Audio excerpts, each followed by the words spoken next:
बिस्मिल्लाहिर्रहमानिर्रहीम। मेरे इंतहाई मोहतरम नाज़रीन, अस्सलामु अलैकुम।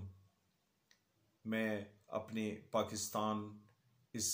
मुमलिकत खुदादाद के अंदर रहने वाले अपने पाकिस्तानी भाइयों को और जो पाकिस्तान से बाहर दयारे गैर में अपनी फैमिलीज़ के लिए और इस मुल्क की तरक्की के लिए कोशिश कर रहे हैं और दयारे गैर में ज़िंदगी गुजार रहे हैं, उन सबको मैं सलाम पेश करता हूँ। और आज का मेरा जो टॉपिक है वो टॉपिक है हमारे पॉलिटिकल लीडर्स का किरदार और हमारे अवाम के मसाइल। आज की जो सिचुएशन है, हर बंदा बखूबी जानता है कि हमारे मुल्क के अंदर जो हमारे पॉलिटिकल लीडर्स ने एक माहौल यहाँ पे बना रखा है और आपस में एक दूसरे के ऊपर कीचड़ उछालने के अलावा और एक दूसरे को नीचा दिखाने के अलावा हमारे लीडर्स का कोई और काम कोई नहीं है, खा वो किसी भी पार्टी से हो। बिला तफरीक मैं ये बात इसलिए कर रहा हूँ क्योंकि आज हमारा मुल्क जो कि एक ज़रखेज़ मुल्क है, मादनियात के लिहाज से जितनी मादनियात अल्लाह तबारक व तआला ने इस मुल्क के अंदर रखी हैं, इस खिता के अंदर रखी हैं, पाकिस्तान के अंदर रखी हैं, शायद ही वो कहीं पे हो। लेकिन हमारी बदकिस्मती कि ना हम उन वसाइल से फ़ायदा उठा सके, ना हम उन वसाइल को इस्तेमाल कर सके, और न ही आज तक जब से ये मुल्क बना हमने इस मुल्क की तरक्की के लिए कोई कोशिश की। बल्कि बदकिस्मती ये रही कि शुरू से ही जो भी यहाँ पे आया इस मुल्क को नुकसान ही पहुँचाया, इस मुल्क के वसाइल में कमी की और इस मुल्क को गुनागुम मसाइल का शिकार बना दिया। आज भी यही पोजीशन है कि आप देखें कि जो हमारे पॉलिटिकल लीडर्स हैं उनका जो एक रोल है वो किसी तौर पे अपना वो रोल प्ले नहीं कर रहे। उनका बेसिकली रोल तो ये था कि वो कानून साजी करते, मुल्क के अंदर बैरूनी ऐसे इन्वेस्टर्स को यहाँ पे लाते, इस मुल्क के अंदर इन्वेस्टमेंट होती, यहाँ पे इस मुल्क की ज़रखेज़ी से फ़ायदा उठाया जाता, इस मुल्क की मादनियात से फ़ायदा उठाया जाता और इस मुल्क के अंदर ऐसे रिसोर्सेज पैदा किए जाते कि पब्लिक आज जिन मसाइल में घिर चुकी है उन मसाइल को पैदा ना होने दिया जाता, बल्कि अवाम के लिए खुशहाली का ये बायस बनते। लेकिन आज आप टीवी का जो भी चैनल ऑन करें, आज आप सोशल मीडिया के ऊपर देखें तो सवाए इसके कि हमारे लीडर्स एक दूसरे को नीचा दिखाने के, पब्लिक इंटरेस्ट का कोई एक भी काम इन्होंने बिल्कुल कोई नहीं किया। अब पब्लिक के लिए जो मसाइल आप देखें कि पेट्रोल की प्राइसेस कहाँ पे पहुंच गई, इस मुल्क के अंदर इन्फ्लेशन रेट इस हद तक हो गया कि एक आदमी का चूल्हा जलना भी जो है वो बड़ा मुश्किल हो गया। और वो सच है कि गरीब कोई भी नहीं रहेगा। यकीनन जब वो गरीब को इस हद तक ले जाएंगे कि वो फाका कशी और खुदकुशी पे मजबूर हो जाएंगे, और जब लोग अपने जिंदा बच्चों को नहरों में, कुओं में इस वजह से फेंकना शुरू कर देंगे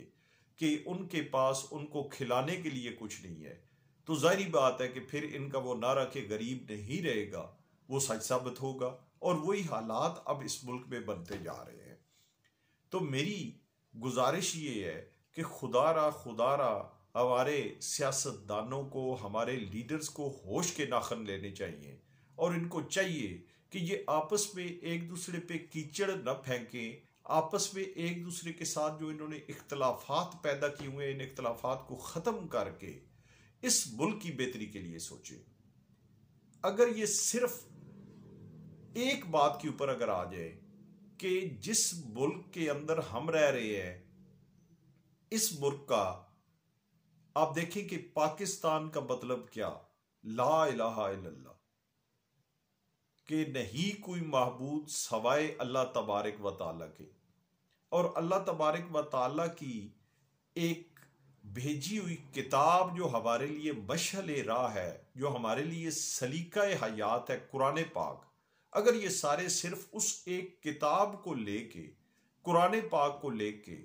अगर ये सारे मुत्तहिद हो जाए, मुत्तफिक हो जाए, और अगर आपस में ये इख्तलाफात इन्होंने जितना जो कुछ करना था इस मुल्क के साथ वो तो ये कर बैठे।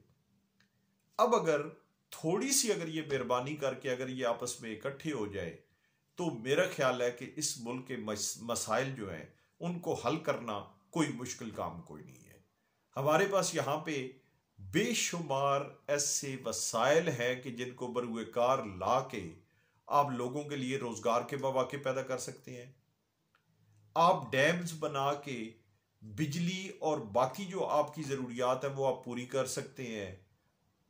आयल के लिए अच्छे मुआहदा जात आप कर सकते हैं और लोगों की मुश्किलात, इस महंगाई को कंट्रोल कर सकते हैं। लोगों के पढ़े लिखे बच्चे जो बेरोजगार फिर रहे हैं और एक मास्टर्स डिग्री का बंदा जो है वो एक ऐसे चौथे या पांचवें स्केल की नौकरी के लिए जाके अप्लाई कर रहा है क्योंकि उसको अपनी एजुकेशन के मुताबिक नौकरी नहीं मिल रही, तो वो सारे मसाइल हल किए जा सकते हैं। लेकिन ये सारी चीज़ें उसी वक्त हो सकती हैं कि अगर हमारे सियासतदान, हमारे लीडर अगर सिंसियर हो जाए। लेकिन यहाँ पे क्या है कि यहाँ पे इन्होंने इदारों को तबाह करने की ठानी हुई है। अदलिया पे खुलेआम तनकीद की जा रही है।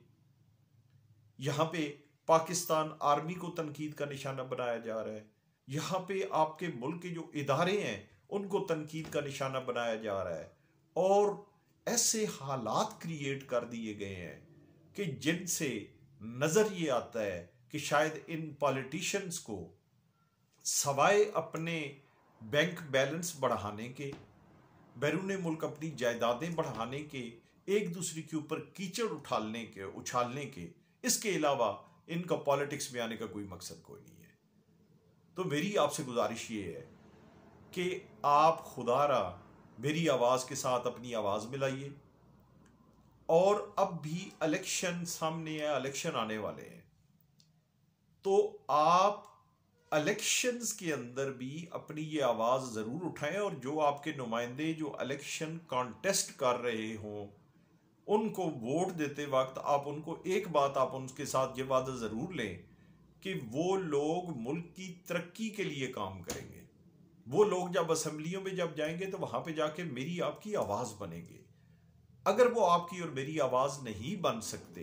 तो फिर मेरा ख्याल है कि ना हमें किसी ऐसे बंदे को मुंतखब करना चाहिए और ना ही ऐसे लोगों को असम्बलीज में भेजना चाहिए। तो इसलिए इस मैसेज के साथ कि हम सबको मिल के अपनी आवाज़ बुलंद करनी चाहिए और ये आवाज़ हमारी पहुंचनी चाहिए हमारे जो वो लीडरान हैं कि जो पार्टीज को हेड कर रहे हैं, जो पार्टीज को यहाँ पे चला रहे हैं, जो पॉलिटिक्स का एक मोहरा बने हुए हैं, उन तक हमारी ये आवाज़ पहुंचनी चाहिए कि उनका बुनियादी जो काम है वो काम है अवाम की खिदमत, अवाम की बेहतरी के लिए, इस मुल्क की बेहतरी के लिए काम करना, न कि अपनी तजोरियां भरना, अपनी फैमिलीज को आगे लेके जाना और बाकी पूरे मुल्क को पीछे धकेलना, हर चीज के ऊपर कंट्रोल करके रखना, ये उनका काम नहीं है। तो इसलिए मेरी आपसे गुजारिश है, इन्हीं मारूजात के साथ मैं आपसे इजाजत चाहूंगा कि मेरी आवाज के साथ आवाज बने, आवाज बुलंद करें और इस जहाद में हिस्सा लें। इस वक्त इस जहाद की जरूरत है। अगर हम ये आवाज बुलंद नहीं करेंगे तो यकीनन फिर ये हमारी आवाज दबती चली जाएगी, हम पिसते चले जाएंगे और इस मुल्क, और जिस दिन इस मुल्क को नुकसान पहुंच गया तो आप यकीन जानिए कि आपकी आज़ादी, आपका ये इजहार ख्याल की आज़ादी और ये सारी चीज़ें ख़त्म हो जाएंगी। तो इसलिए इन्हीं माज़ूजात के साथ मैं आपसे इजाज़त चाहता हूँ कि आप मेरी आवाज़ के साथ आवाज़ बने।